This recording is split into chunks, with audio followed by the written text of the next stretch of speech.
Doing every challenge question, part 52. This is Corpio 2, chapter 8. It's the second chapter on differential equations. Now, I went down a very dark path here, actually trying to solve this set of differential equations here.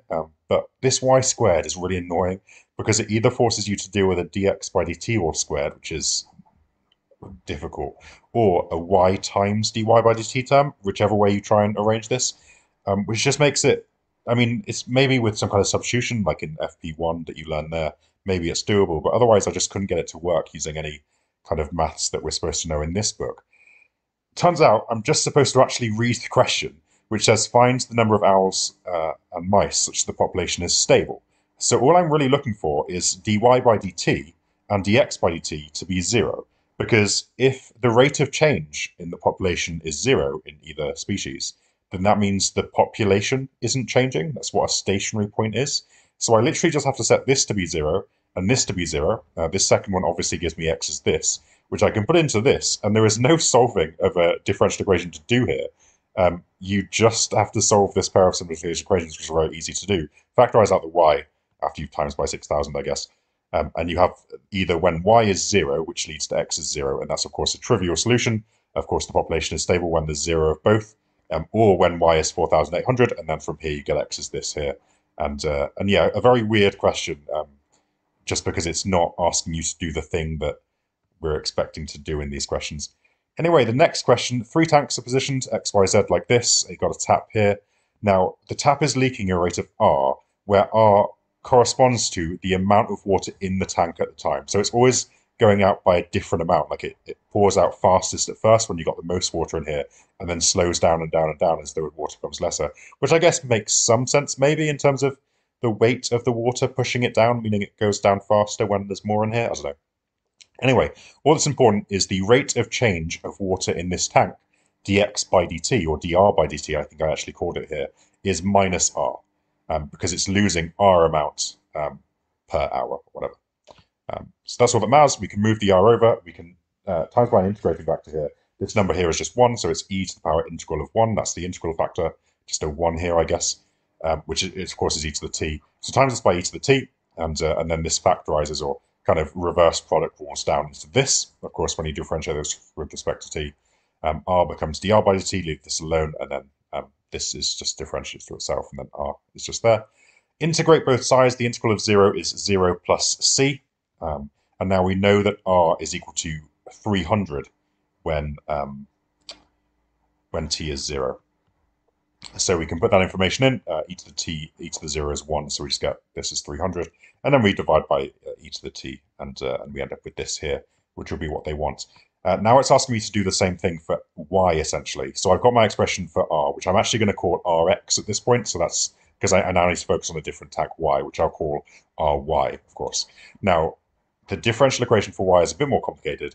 dry by dt is going to be the amount going in, the amount going in minus the amount going out. The difference in the water level of y is affected by the amount going in minus the amount going out. So the amount going in is just this number here. It's the same as the amount going out of x. So dry by dt is this amount, which I've actually just written as rx for now, minus the rate that it's leaking from y, which is ry. Now this I can just put in there, and then I can add ry to both sides. We've already seen this differential equation here, just times by e to the power t. It's the same integrating factor as before. Inverse product rule that into this, and then integrate both sides. Don't forget the plus c. When t is 0, ry is 200. So ry is just c there, but that's 200, so c is 200. And you get this expression, divide by e to the t, I guess. And that's my expression for ry. It wants to know when the amount of water in x and y is the same. So I need to set this equal to this to do that, which will make this times everything by e to the t. Take away 200, divide by 3, get t as a third, and that's in hours, so that's of course 20 minutes. Find an expression for the amount of water in Z. So Z is a simpler one. All that's happening is water is going into it. So drz by dt is just going to be ry, right? It's just the amount going in, which I called ry. But ry is this thing here. This isn't even really much of a differential equation. I can just straight up integrate both sides. Now, when I integrate this, I just did an integral by parts. There's probably easier ways to do it.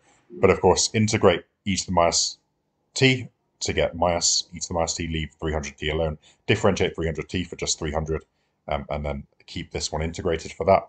And then, of course, this I can just straight up integrate to minus 200 to the t. Now I need to integrate this one as well. The two minuses cancel, but then you integrate and put a minus in anyway. And you get this plus c I put at the end after my final integral. Combine those two things together. When t is 0, rz is 100. So we can put that information in. T is 0 makes that goes away. You just end up with minus 500 equals 100. Add 500 to both sides, you get c is 600, and we'll have our answer just there. Good. We're in a second situation here with a different tap attached to X, which is filled to the brim.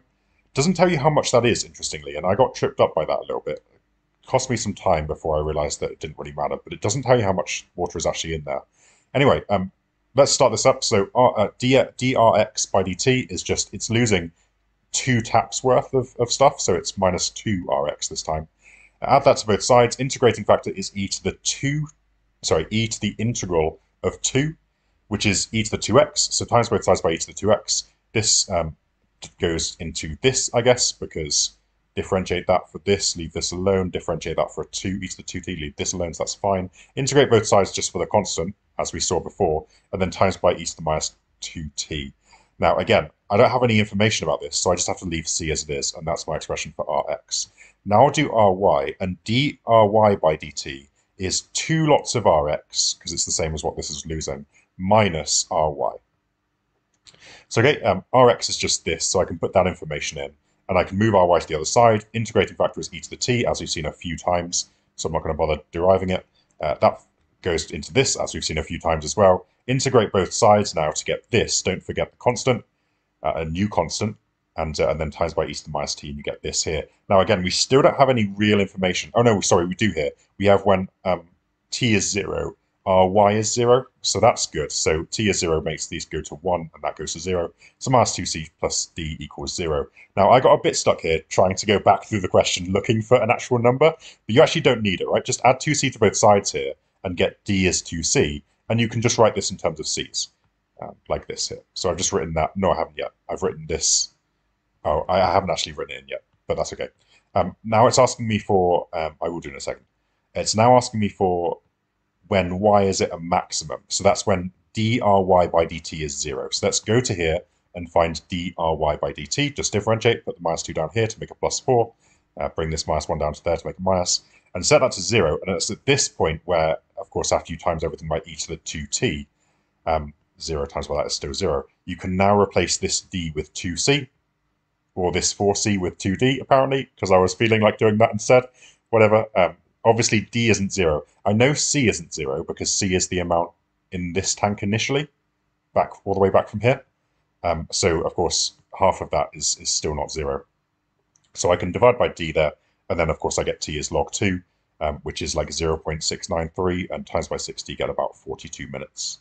Find the exact time elapsed before the amounts of water in in y and z are equal. So now we need to find z, so let's do dry. I've just kept this information here. drz by dt is ry. It's just the amount coming in from the tap y. I know this, I can put it here. I can just integrate both sides like I did at the end of last question. So just integrate both sides here. This is actually really easy to integrate. I have a new constant. I'm running out of letters, so I just call it f. We know that when t is 0, rz is 0. So you get c minus 2c plus f equals 0, which means f is just c, I think, to make that all cancel out. Which means I can just put that in there and say rz is this. And now I just want y and z equal, so I set this thing equal to this thing. I've written it all in terms of c's now. This thing equal to this thing, times everything by e to the 2c, sorry, e to the 2t. And also divide everything by c, because I know c isn't 0, because it's the amount in the tank initially. This is just a quadratic in e to the t. It actually just factorizes, which is nice. So either e to the t is 1, which means t is 0, or e to the t is 3, which means t is log 3. Of course, t is 0 is the trivial solution that at the start the amount in y and z are the same. This is the more interesting one, and that is the answer. When time is log 3, y and z, the amount in y and z is equal. Thanks for watching. I'll see you next time.